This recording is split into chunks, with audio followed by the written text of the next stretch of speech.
Hi everybody, we're going to continue our little series on what to do with that huge Costco rotisserie chicken that you have to buy whenever you're walking the aisles of Costco.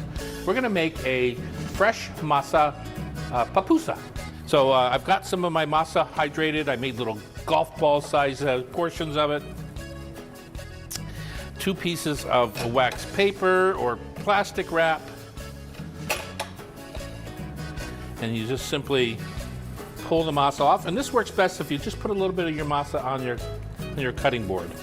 Okay, there's our top. Here's our bottom, there's our top. So let's start with a little bit of our chicken.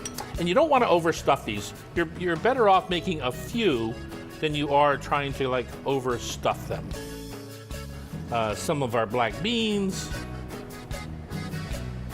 We're kind of making almost like a masa dumpling in a way.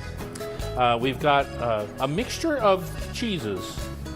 Then I have here a goat cheese from Leclerc Creamery, a goat jack cheese with peppers in it, so pepper jack.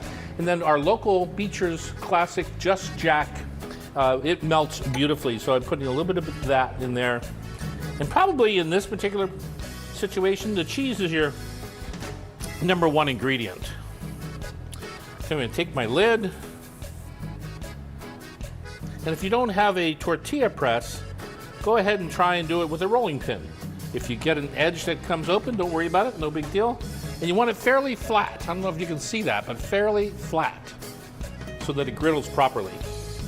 Just put it on a medium hot griddle. And this is where you have to have a little bit of patience. This takes time. You know, the masa has to cook. And it has to melt the cheese and warm the chicken and all those sorts of things. So it probably takes 10 minutes to griddle one of these on medium-high heat. All right, put that one on. This one has been on for about 10, so I'm going to pull this off. And let's cut it up and see what we got. You want the cheese to be kind of ooey, gooey, melty in the center.